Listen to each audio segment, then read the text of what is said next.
చంద్రబాబు గారు, పవన్ కళ్యాణ్ గారు అదే బీజేపీతో కూటమి కట్టారు. నిన్న సభలో చూస్తే కూడా వాళ్ళు గొప్పలు చెప్పుకోవడమే. సంవత్సరం రోజులైంది అధికారంలోకి వచ్చి. డబుల్ ఇంజన్ అంటున్నారు.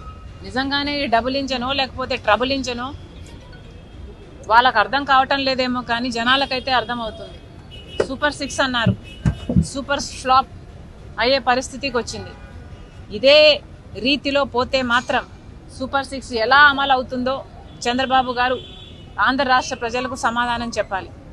అన్నదాత సుఖీభవ అని పథకం కింద ప్రతి రైతుకి 20,000 రూపాయలు ఇస్తామన్నారు.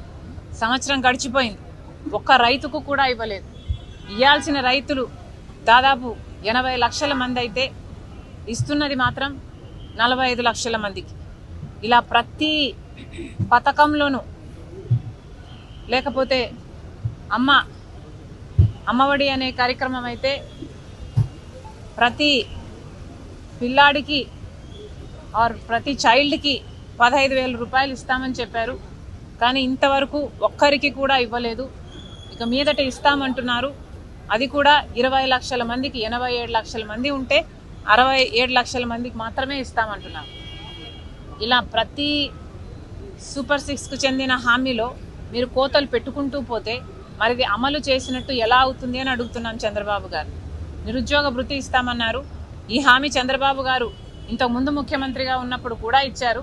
అప్పుడు ఎగ్గొట్టారు, ఇప్పుడు కూడా ఎగ్గొడతారు అనే అనిపిస్తుంది. 3,000 రూపాయలు నిరుద్యోగ భృతి ఇస్తామన్నారు. ఇప్పటి వరకైతే అసలు దాని గురించి ఊసేలేదు, అసలు మాట్లాడమే లేదు చంద్రబాబు గారు.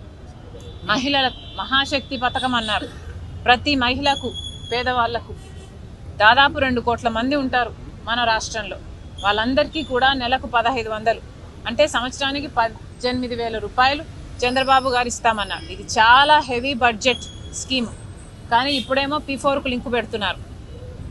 ఎలక్షన్లప్పుడు మీరు చెప్పలేదు కదా P4కు లింకు పెడతాము అని. మరి ఇప్పుడు ఎందుకు లింకు పెడుతున్నారో చంద్రబాబు గారు సమాధానం చెప్పారు.